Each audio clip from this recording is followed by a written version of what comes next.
Anxiety disorders are the most common mental health disorders affecting both adults and children, and associated panic attacks can come on quickly and feel distressing. Both anxiety and panic disorders may severely impair a patient's ability to function in life. While in some patients, mental wellness may be challenging to cultivate and maintain, clinical strategies that include nutrition interventions may have significant impacts. There's a critical balance with nutrition where you can't be nutrient deficient. That's a story in its own, which we'll get to in a minute. But we tend to think a lot about, the Western diet being inflammatory, right? Or causing a lot of oxidative stress. That's true. But if you have enough antioxidants in your blood and you balance those, you can buffer a lot of the effects of the foods that you may be eating that are maybe a little bit more inflammatory. So I am always looking for, is this person getting enough antioxidants? Are they getting enough omega-3s? Are they getting enough of the nutrients that we know impact mental health? On today's episode of Pathways to Wellbeing, we're talking with Dr. Kate Henry about functional testing, including testing for nutrient deficiencies that can help pinpoint the root cause of anxiety. We're so delighted to have you on the show. Welcome, Dr. Kate. Thanks so much for having me. I'm excited to talk about this really important topic. Well, this is certainly a very important topic, and we know that anxiety disorders in the U.S. are common, affecting approximately 40 million adults every year, and concerns about mental health remain elevated 3 years after the onset of the COVID-19 pandemic. In fact, 90% of U.S. adults believe that our country is facing a mental health crisis. So I know this is an area where you really focus in your practice. Do you find that more patients are coming into the clinic with the specific goal of supporting their mental health, or are you asking about mental health during your routine wellness visits and kind of happening upon a need for support? Absolutely. It's both, of course. So since COVID, there's certainly been an increase in the number of people who I think know they need to upskill around tools for managing mental health disorders or actually just eliminating their symptoms. And we know that based on the data. So at the height of COVID, 40% of US adults reported that they had symptoms of depression or anxiety that met the clinical threshold for diagnosis. Normally, that number is 11%. So that was a huge increase. And as of last year, around this time, that number had only come down to 33%. So it makes sense that we're seeing more of this, and we're seeing more of it come in, I think, in part because maybe we're getting a little more comfortable talking about it because so many of us are affected. However, I understand that it feels like a crisis, and that's borne out by the numbers too, because according to the American Association of Medical Colleges, we're facing a shortage of mental health providers. So at the same time, we have more of us than ever with these symptoms. We've got a shortage of the people who we would typically expect to be treating them, psychiatrists and therapists. For example, right now, you guys live in a county. Those of you who are listening, half of you don't even have a psychiatrist in your county available to see you if you needed one. And that shortage is going to get worse. So we're going to, in the next 10 to 12 years, be short about 30,000 psychiatrists in our country, right? And so there's reason to hope, because there are other providers who can help with this. And this is what we're going to talk about today, right? It takes a team approach. If you use nutrition, mindfulness, and general health principles, you can heal depression and anxiety. And so I want you to feel hopeful while it feels like it's a lot, right? And maybe it feels like you said this word, Dr. Kalea, a crisis. There are so many things we can do, and that's what we're going to talk about today. Beautifully said. Well, I think using the functional medicine model, we're really equipped to address those mental, emotional, spiritual concerns that bring patients into the office saying, I need some support, right? So when you're working with patients in the clinic, what are some of the tools or techniques that you're using more in a primary care setting to help screen for and to diagnose mental health disorders? Absolutely. So I think the gold standard in both the research and clinical practice is something called the GAD-7 questionnaire. And it's just 7 questions asking about the symptoms of anxiety. Do you feel nervous and on edge? Are you irritable? Do you have trouble relaxing? Do you find it's hard to sit still? Do you tend to think on a loop, have a hard time, with worrying or feeling afraid, like something bad might happen? And then we ask people to rate that on a scale. How often is it happening? And how much is it impacting your life? Now, that's one way.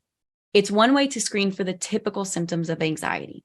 But there are other ways. And part of that is by doing a really thorough intake, which you guys at Institute of Functional Medicine teach so well. So in the practice that I help to found, we make sure that we're doing a very in-depth intake. Symptoms head to toe, history, birth until now, and we do an 80 data point nutrient analysis of people's diet. So we catch everything, right? Because our job is to help treat the root cause of mental health disorders. And finding the root cause requires a medical detective approach, which means you need all the clues in front of you to do that. So our intake is designed to do that. So we're not just relying on one questionnaire, but we're looking at the whole person. The last thing that we'll do is have people take something called a brain health assessment. What it's screening for is symptoms associated with differences in blood flow and metabolic activity in different parts of your brain. And that can be really helpful for our clients who come in already knowing they have anxiety, but not knowing why and maybe feeling some shame about it. I think a lot of our clients hesitate to have conversations about mental health issues because they feel like it's based in their personality or their willpower. And if we can say something to them like, here's a part of your brain that seems like it has more activity, and here's what we're going to do to fix it, they tend to feel really hopeful. Well, I love that you highlighted the beauty of a functional medicine intake and how comprehensive it is, looking at all of our body systems, looking at our modifiable lifestyle factors, and then, of course, adding this layer of a laboratory investigation. Because we know that a patient's lifestyle factors and their clinical imbalance areas, that can really help to direct our treatment plan and make it more specific and more precise. Of course, we need to talk about labs. I've been waiting for this moment to talk to you about some labs. Are there some functional medicine labs that are your go-tos in your initial investigation to help find those root causes of anxiety and panic attacks? Absolutely, guys. And so if you're a functional medicine doctor listening, these are going to sound pretty familiar to you, which is why there's so much hope for other providers like functional medicine docs, like nutrition experts, to come in and do this type of testing and this type of mental health treatment and assistance. So there are 4 major categories of root causes when it comes to anxiety disorders: oxidative stress, nutrient deficiencies, hormone imbalances, and immune dysfunction. These are the leading edge of functional medicine, where we're starting to understand that if somebody has a chronic health condition, focusing on these 4 areas can really move the dial with their health. So that's where we start our investigation. So of course, we do the basics, which just because they're basic doesn't mean they're not powerful or profound. CBC, CMP, lipid panel, right? Just screening for, does the person have anemia? Do they have immune system overactivity? And in fact, when we do a lipid panel, we're looking to make sure the person has enough cholesterol. You'll see with one of our case studies later that low cholesterol is actually linked to psychiatric dysfunction. And so cholesterol under 160 is a red flag for us that maybe something is up with someone's liver or digestion. So we're going to do the basic screenings, everything your primary care would do at home, but then we're also going to screen for levels of oxidative stress and inflammation. So looking at things like hsCRP, ESR, F2 isoprosteins, and we're checking for something called total antioxidant capacity. And we can check for that 2 ways, either in the blood or in the diet. We'll get into that a little bit more in the nutrient section. With hormone imbalances, I know you talk about this a lot, Dr. Kalea, but really looking at DHEA, cortisol, testosterone, we know cortisol levels are abnormal in people with severe mental health conditions. So starting with those basics and then looking at estrogen and progesterone in somebody who's cycling is also important. And then immune dysfunction. So not just like, screening with the CBC and ANA, but also for looking for things like food allergies and environmental allergies, and high histamine is critically important for people with anxiety, because histamine will change the way someone breathes, and hyperventilation is a major component of most panic attacks.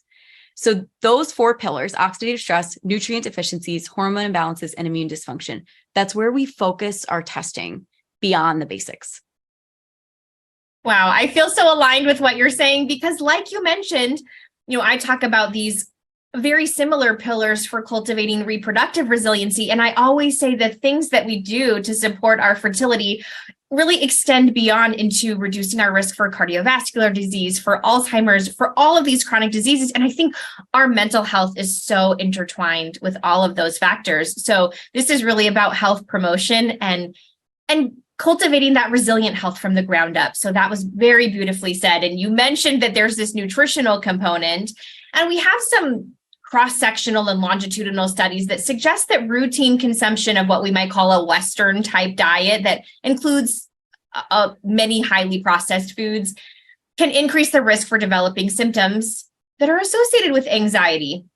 So my question to you is, how can poor nutrition, or really a lack of nutrient density is maybe a more specific way to say that, how can that increase our risk for generalized anxiety disorder and for panic attacks? I'm so glad you said that the way that you did. Thank you. Lack of nutrient density. One of the things, it's funny, when people come in with anxiety, they're already anxious. And part of what they're anxious about is that they're eating too much of the wrong things, right? They're like, I know I eat too much pizza or treats. And frankly, what I'm actually concerned about is that they're not eating enough of the right things. So there's a critical balance with nutrition where you can't be nutrient deficient. That's a story in its own, which we'll get to in a minute. But we tend to think a lot about, the Western diet being inflammatory, right? Or causing a lot of oxidative stress. That's true. But if you have enough antioxidants in your blood and you balance those, you can buffer a lot of the effects of the foods that you may be eating that are maybe a little bit more inflammatory. So I am always looking for, is this person getting enough antioxidants? Are they getting enough omega-3s? Are they getting enough of the nutrients that we know impact mental health? For example, 95% of US adults do not consume enough vitamin D each day. Now, this is according to the CDC. We know that supplementing vitamin D, 1,600 milligrams a day for 6 months, significantly improves anxiety symptoms. Now, this is a nutrient. The top source of vitamin D in the diet is cod liver oil, and then next is trout, and next is salmon. So if you think about it, it might make sense why many of us are deficient, but starting to screen for these nutrients that we know impact anxiety is really, really critical. And we always focus on the ones that we know most Americans are deficient in anyway, right? So looking at things like vitamin D. Many Americans are deficient in the antioxidant nutrients. So let's take a step back. We talk a lot about oxidative stress and mitochondrial health in the functional medicine sphere. I'm seeing Dr. Kalea smile. If you are listening, she is nodding her head. We are in alignment here. So when we measure total antioxidant capacity of the blood, which is how good are you at quenching oxidative stress and inflammation? And for mental health, this matters so much because the brain is an oxygen hungry organ. Our brain consumes 20% of our oxygen. And it's highly metabolically active, which means it's producing a lot of oxidative stress as a byproduct, right? A lot of oxidants. And so we need a lot of antioxidants to keep our brain healthy while it does those things. And so things like vitamin E, vitamin A, vitamin C, and zinc are considered some of our top antioxidants, as well as some other biomarkers like HDL cholesterol, for example. So 84% of Americans have an inadequate intake of vitamin E. 45% have inadequate intake of vitamin A. 46% inadequate intake of vitamin C. 15% deficient in zinc. The list goes on. So we are always screening someone's nutrient content of their diet when they come in. There's a couple ways to do that. We do an 80 data point nutrient analysis based on at least 24 hours of dietary recall. So you come in, we analyze your diet, vitamins A through K, minerals, calcium through zinc, exactly how many milligrams are you getting per day on average, right? We're also looking at how many omega-3s, how many amino acids, how much total energy. Because the other thing that plays a huge role in nutrition and mental health is that many people are not eating frequently enough. They're getting hypoglycemic, and it's contributing so much to their depression and anxiety. And they haven't put it together yet because maybe they're not monitoring their blood sugar. Maybe they're even trying to cut back on what they eat. And when we normalize their blood sugar and give them a nutrient-dense diet, they heal. And we have evidence later in the podcast for you guys. We're going to show you how this works in real life. Okay, there's a couple things I want to go back and unpack a little bit. But I think this last point that you just made is so important, that low blood sugar can feel like anxiety, right? You get shaky, you get sweaty, you don't feel well. And it's so easy to confuse those two states. Mm-hmm. Absolutely. Absolutely.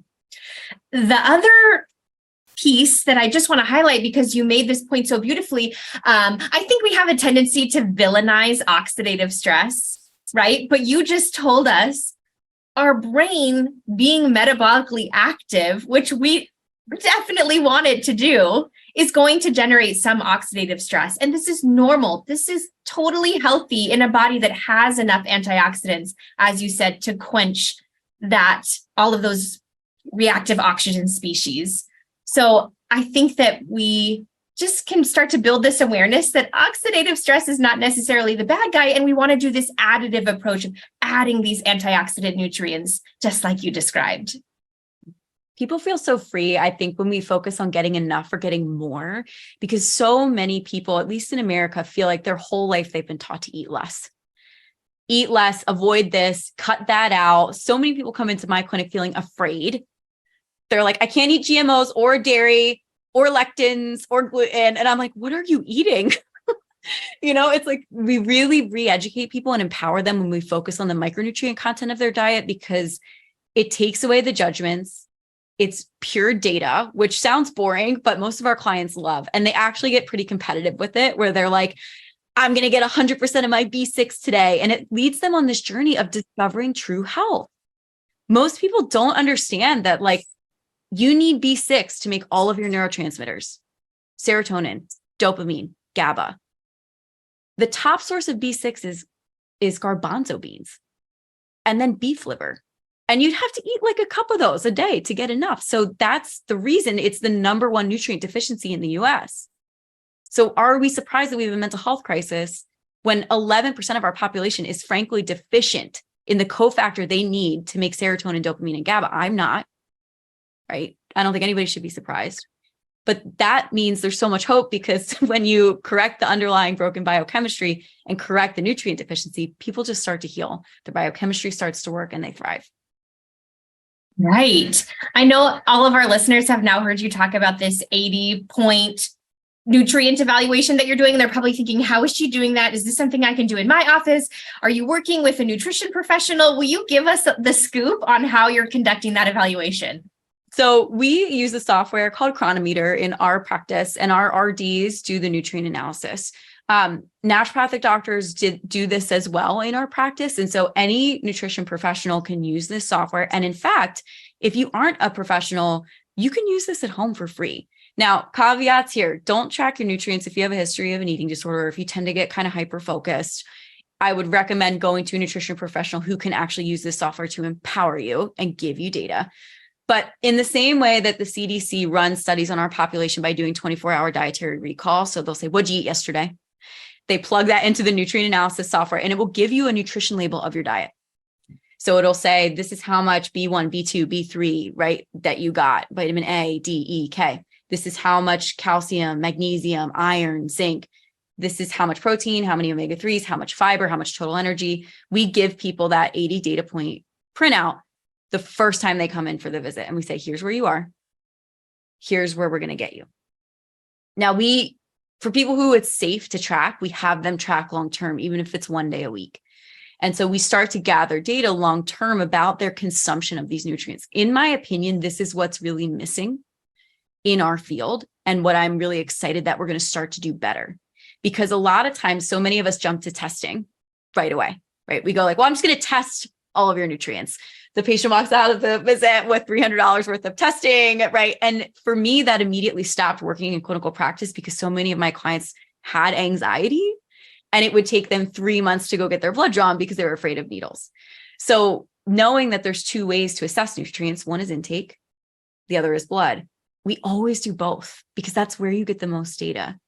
And I can't tell you how many people we've found gastrointestinal disorders in who didn't have a ton of symptoms, but they were consuming enough nutrients and they were super nutrient deficient, right? And so this is a really amazing clinical tool that people can use in their practice and at home. And so I highly encourage you guys to do this. Super helpful. So it sounds like you're really utilizing that comprehensive intake that we've talked about. You're having patients track what they're eating, at least for some amount of time, so that you can do your evaluation. And this is the perfect lead in, because I really wanted to ask you, if testing isn't available for someone, are there aspects of the patient's history, or maybe a physical exam? Here at IFM, we teach the nutrition-oriented physical exam. Are there some clues that you can use to help identify potential nutrient insufficiencies without doing testing? Absolutely. And I think for a lot of us, it's before testing, right? Because again, it could take your client a couple months to go in and get the labs that you want drawn. So it's always such a good place to start. So yeah, absolutely. So let's take a step back. I think a lot of doctors feel comfortable saying, I could identify a root cause of anxiety if it's a thyroid condition. Most docs in med school are taught about hyperthyroidism. It can cause anxiety. So you're going to do a thyroid exam, right? And you're going to look at someone's eyes, for example, if they have super dry skin, if they're jittery in the office, you're going to want to check not only for the person's thyroid levels, but also urine metanephrines. You want to look at the person's nails. Do they have ridging along their nails? Do they have signs of an omega-3 insufficiency, which is like super dry skin, and even eczema can be associated with this. I am so passionate about this link between two things. We talked about like the 4 categories, right? So thinking about nutrient deficiencies and oxidative stress, but the other parts of the phys exam that are so important are looking for evidence of hormone imbalances and immune dysfunction. So looking at someone's waist-hip ratio, right? If they're in a female body, looking for signs of PCOS, cystic acne, hair growth, hair loss, like hair growth on the face, hair loss on the scalp, right? Looking for signs of adrenal dysfunction, losing the outer third of their eyebrow, for example. You guys teach this so well and are keeping this art of phys exam alive, which I'm so happy about. And so the last aspect of this with immune dysfunction is what I really want to hammer home for folks. Check for signs of allergies. So rashes, hives, right? Pulse nasal drip, sinus tenderness. Histamine is such a major component of the hidden causes of anxiety, and we are not doing a good job screening for it. Certainly not in mainstream psychiatry, but also we're not putting together the dots a lot of times in primary care. And this is why these clients have had anxiety for years. They finally come to a functional medicine doc and get healed. But we need to start screening for allergies earlier in anybody with a history of anxiety. So including those in your phys exam is vitally important.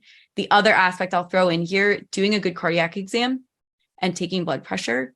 So much of anxiety can be linked to hyperventilation, but also checking to make sure that your client is not getting hypotensive, right? And having these episodes where their blood pressure is dropping, maybe in response to an allergen, and they're having a hyperventilation reaction and it feels like a panic attack, but it could just be their immune system.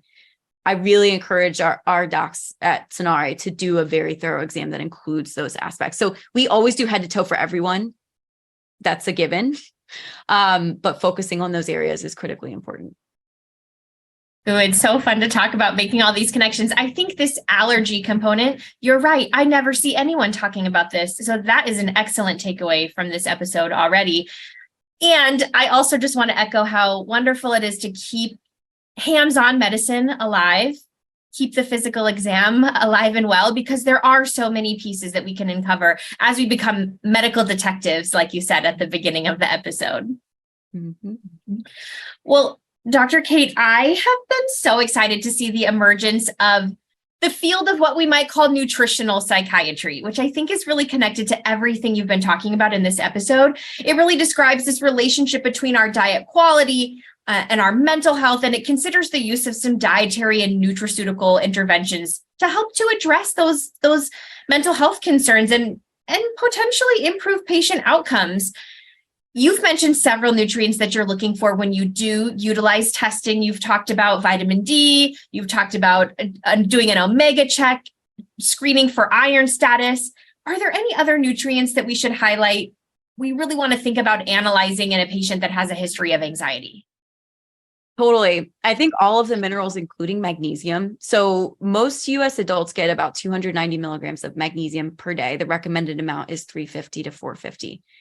Magnesium is one of our most calming nutrients. You can check it using a red blood cell magnesium, right? And we have really amazing evidence that supplementing magnesium helps people with anxiety. And let me add this point. So much of our research has not focused on women in particular phases of their menstrual cycle. And so there's an incredible paper, which I will make sure you get after this, Dr. Kalea, if you want to put this in the notes, but they studied a couple different interventions with magnesium, and they found that it was most effective in the premenstrual phase of someone's cycle for relieving anxiety. And so part of what we need to do in the research is get a bit better about parsing out when certain nutrients help people. Any B vitamin, pick one. impacts the nervous system, right? We know that, for example, checking for homocysteine, which at very high levels is neurotoxic, is a really amazing part of a good workup for anybody with a neuropsychiatric condition. So when you check for homocysteine and methylmalonic acid, that can give you a pretty good idea about someone's folate and B12 status long-term. B vitamins are water soluble, which means you consume them and they wash out. They don't tend to stick around for a long time, like the minerals, like the fat soluble vitamins A, D, E, K. Those are easier to measure in the blood and they're more reflective of whole body status. B vitamins fluctuate. And so what we do instead is we look at things like homocysteine, methylmalonic acid to tell us, does this person have enough B12 and folate long-term? So I would add that those are critically important.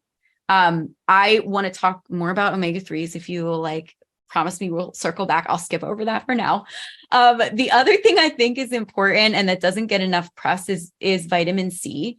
And so whether you choose to measure that in the blood or you choose to measure it in the diet, I think it's worth measuring. It's the 5th most underconsumed nutrient in our country, according to the CDC and the NHANES study. And there's a couple amazing studies where just 500 milligrams a day for 2 weeks significantly reduced anxiety. So it's a very safe and food-based intervention. So measuring that is an awesome way to have a profound effect while getting someone better nutrition.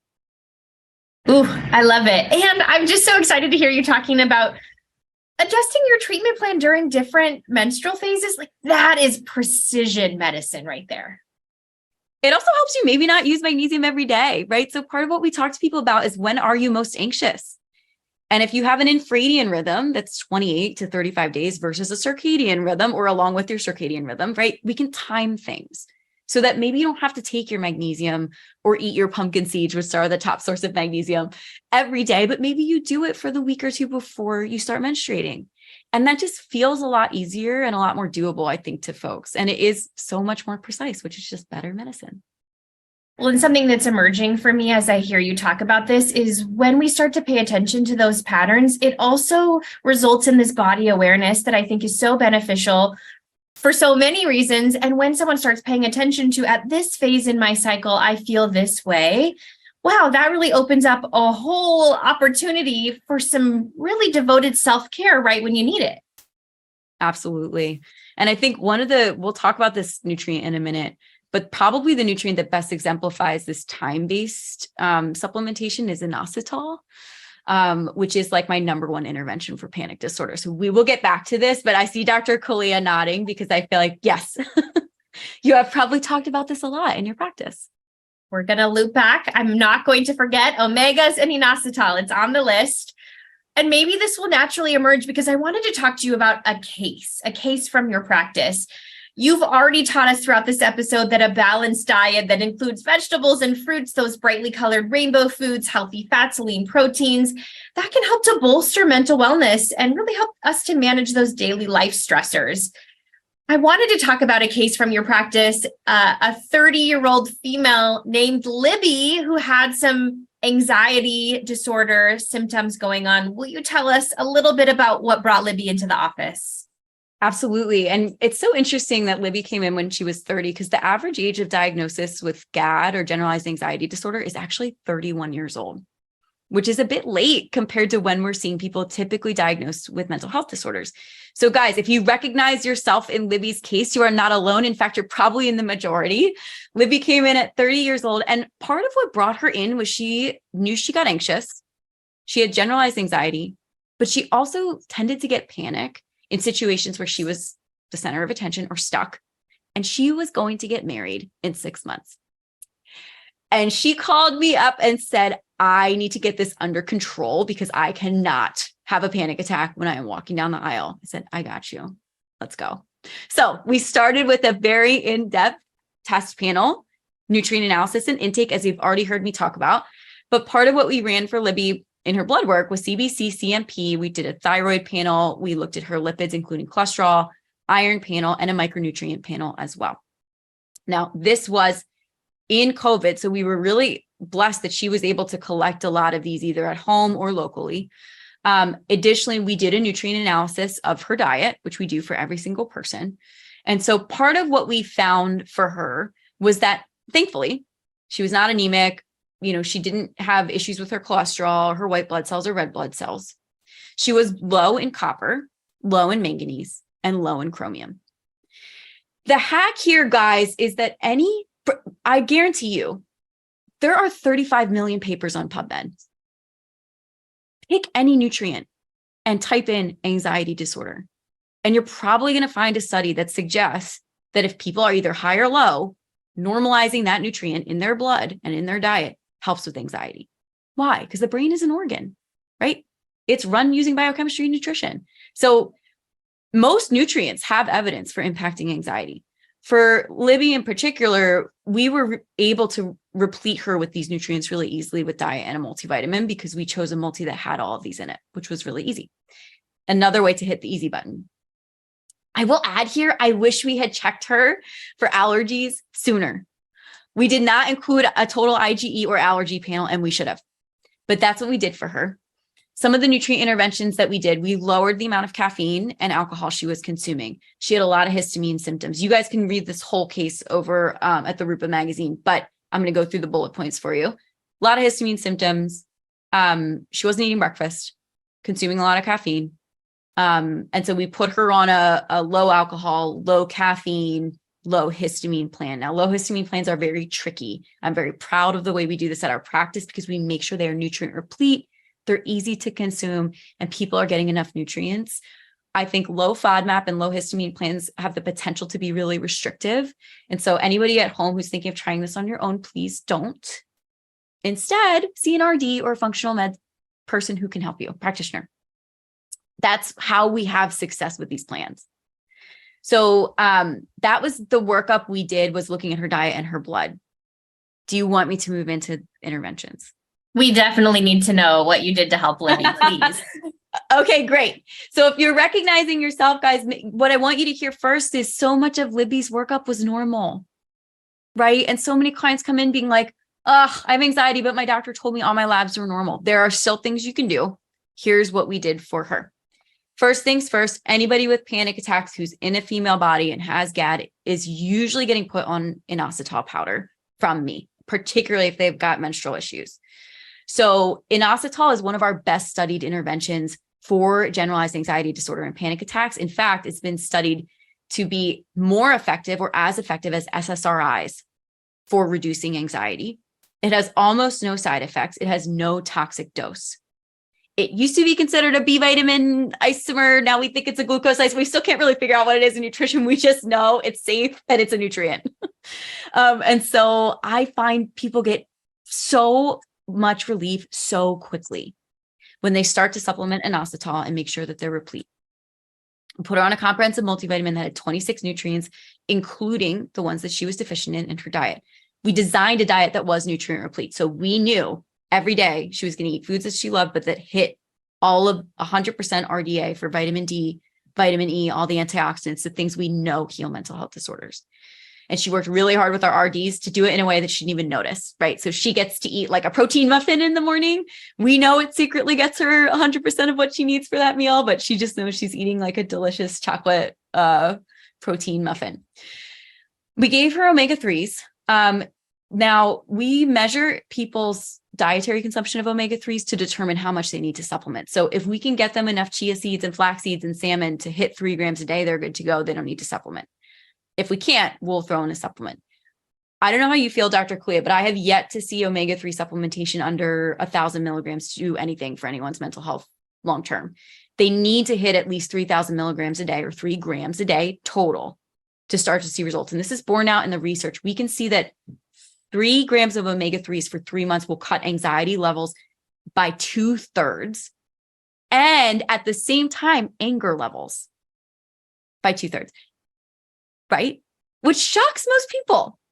I think people think of anger as like a choice or emotion that they have no control over. In fact, omega-3s can really help with that.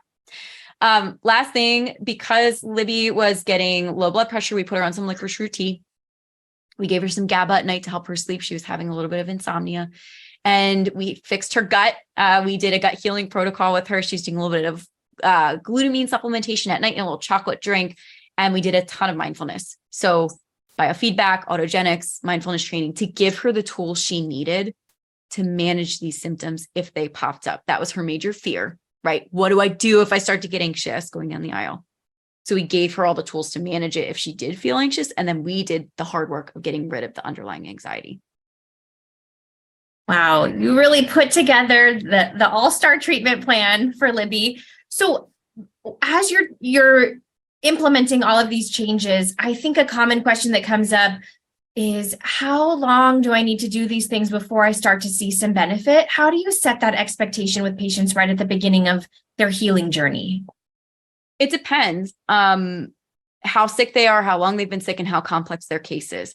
But generally with anxiety, and particularly panic attacks, it takes under a month, which I'm really proud of. Libby's wedding was 6 months from when I started working with her. She had no panic attack going down the aisle. In fact, she felt really, really relaxed.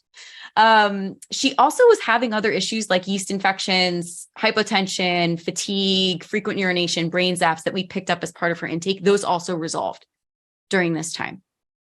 And so that all, we did a recheck for her on her symptoms 6 months later. And so that's the data we have. However, I know she got better much sooner, and you'll see with our next case study, she got better in under 2 months. Amazing. I have to loop back to inositol because you highlighted this one as one of your favorites. This is one that I really love too, and I use this often for sleep. So I'm just wondering if you dose it similarly to how you do when someone is needing a sleep support. I'll dose it at night, but for someone that's having anxiety or panic attacks, are you using inositol throughout the day as well? All day, every day. Yep. So we tend to have them actually for panic attacks. I find the powdered form works the best. So I have them put the powder in their water. They drink it throughout the day, all day, every day. They can use a little bit episodically if they feel like they're going to get a panic attack. They can use a bit more. And then the goal is to eventually wean them off. So they're going to do maybe a tablespoon of inositol blend in their water in 32 ounces of water twice a day. Slowly, we're going to walk them down. And again, it depends on like the person, what else they have going on, how you're going to dose this, but definitely during the day. I have not seen it work for generalized anxiety disorder when used only at night. Well, I feel so excited about the outcome with Libby, and so compelling to hear you say there you have not yet found a case of panic attacks that you haven't been able to address. So let's give another example, because I know you have another really great case to talk about. And this is Mary, a 21-year-old female who presented with anxiety, and she was having panic attacks while she was driving. So tell us a little bit about Mary. Mary was doing everything right. So Mary had been in therapy for a really long time. She was using all the tools. She was basically a therapist herself, like she read every book, and she was just tired of the struggle. She just came in and she said, I want this gone. I don't want to have to fight off a panic attack every time I get in the car. I'm doing everything right. Now it's your job, which is the exact time we want to see people, right? We're like, yes, give us your data. We will fix you. So with Mary, you'll recognize a lot of labs we ran. Same things we covered in the very beginning of the episode. So looking for nutrient deficiencies, oxidative stress, hormone imbalances, immune dysfunction. So CBC, CMP, lipid panel, thyroid panel, looking at her hormones, urinary iodine, because she had a family history of thyroid issues, urine metanephrines, food allergies and sensitivities, ANA. We also checked her hair for lithium. So I am a huge fan of Dr. James Greenblatt. I don't know if you've had him on here yet. He's a psychiatrist who is doing a really amazing job at incorporating integrative and functional practices in psychiatry. I encourage everybody, he has tons of free content. Please go follow him. But he is who I learned about the abundance of research on lithium. And when low levels of lithium in the hair can be associated with psychiatric, neurodevelopmental, and heart disease. So we screen for those sometimes if somebody has either a few of those disorders or some of them. And then we also, for Mary, ran an EKG for her because her T4 came back high and she had positive ANA. Her mom had Graves. So for anybody who's not medically trained, Graves can cause hyperthyroidism, which can result in anxiety. So we wanted to make sure that she was safe while we sent her to rheumatology and endocrinology to get a bit more worked up. Her T4 wasn't crazy high, but it was high enough for me to start to suspect that might have been an issue. We also checked her nutrients, and she had suboptimal zinc, and she had some food sensitivities.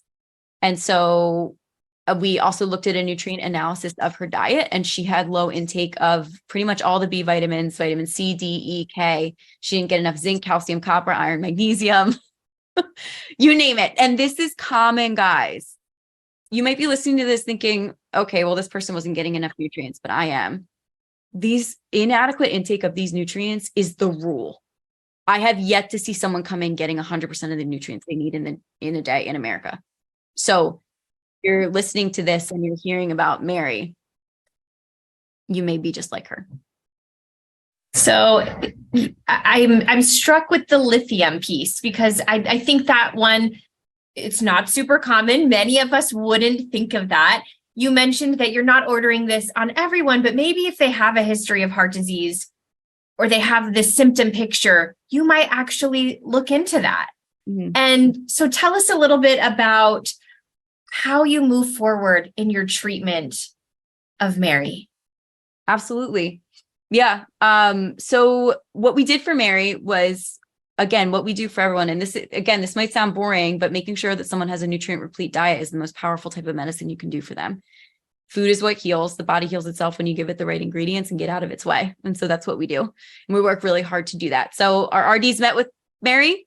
We figured out that she and her family really needed to have Oreos every day. So we included those in her diet, just gluten-free, I think, because she was sensitive to gluten. And we made sure that she was really excited about starting to consume more protein and B vitamins, and she was so low in those. So we built her nutrient replete diet, and then we supplemented around what she wasn't able to consume. We did biofeedback with her. Her heart rate variability was very low when she started with us. And so we did some in-office heart rate variability training, which we can talk about more if you want. We also gave her inositol. We gave her omega-3s and a multi, so very similar to Libby. But we also, because Mary was getting migraines, we gave her a combination of feverfew that had the PAs removed to reduce the risk of liver damage, right? So this was a safe supplement with feverfew and butterbur, magnesium, CoQ10, riboflavin. And so she took that for 2 months. She also took some GABA support at night because she was having a hard time sleeping. And then she took lithium orotate for a month or 2 at night as well. And this was all while she was waiting to get into rheumatology and endocrinology to work up the ANA and the high thyroid levels that we found. And in the meantime, she got better. So before she even made it to those specialists, because there's such a long wait list, particularly in our area, her panic attacks, migraines, and stomach issues, which we didn't even cover earlier, all of those got better. And she's now out living her life, working, socializing, having the best time. And she has stayed in remission since then. So this has now been probably about 1.5 years that she's been panic attack free. And she's driving. She's driving and she's feeling good and she's out there living. She's driving all over. It's amazing. This is what it means to set someone free. This is why functional medicine is so awesome, all types of medicine. But functional medicine, I think when we set people free, we empower them to go thrive, and then they heal the world. And that's why I'm so passionate about like what we do has such a big impact, because now she's helping other people rather than being stuck at home. She's full of joy and she gets to spread that joy throughout the world. And that's the medicine our world needs. So that was the small part we got to play in that. Yes. And her case is now informing all of these learners. Will you just really quickly go back to the lithium orotate on her treatment plan? Because combined with her hair lithium, I think people might be wondering, wait, what is that? And why did you add that? Will you just briefly describe why that was added to her treatment plan? Totally. So lithium is a nutrient in the soil. And in America, it tends to be deficient in our soils. Now, most of you have heard of lithium maybe as a medication. So lithium carbonate is sometimes used as a medication for people with bipolar at levels like 1,300 milligrams, very large doses. Instead, we gave Mary lithium orotate at 20 milligrams. Very, very teeny tiny dose, and the nutritional form, right? So we were just helping replete her a bit of this nutrient that we know is very calming and helps to stabilize electrical activity in the brain. So we give it to people for a short amount of time because your body will store lithium. So you don't need to take it usually the rest of your life. You just take it, usually for a month or two, sometimes more. And then oftentimes we'll recheck hair. Blood lithium is not a good indication of lithium stores. It's a really great way to monitor lithium medication because we're dosing that so high, you can see it show up in the blood. You can't really monitor nutritional lithium in the blood. And so that's why we tend to look other places for that. Thank you so much. That's a really helpful clarification. Dr. Kate, you have shared so many gems and insights, and we've learned so much from both Libby and Mary's case. As we wrap up today's episode, what can functional medicine clinicians take away from this conversation to inform their approach to anxiety disorders and panic attacks? I'm sure they're feeling inspired. What's your take-home message? You can do it. So you guys are qualified if you are trained in medicine or nutrition to help people with mental health disorders, including anxiety. And in fact, you must. We have a shortage of psychiatrists, and 60% of people currently get their mental health care from a primary care provider in the United States. We need all of us, and you are equipped to help. So by focusing on the 4 pillars, oxidative stress, nutrient deficiencies, hormone imbalances, immune dysfunction, you can help someone heal an anxiety disorder. We gave you proof today. I want to empower you. Go do it. What an amazing call to action to end our episode. Dr. Kate, thank you so much for spending time with us and sharing your passion for supporting mental health. It's been a pleasure to chat with you. Thanks for having me. To join the conversation on this topic, visit IFM's pages on Facebook and Instagram. For more information about functional medicine, visit ifm.org.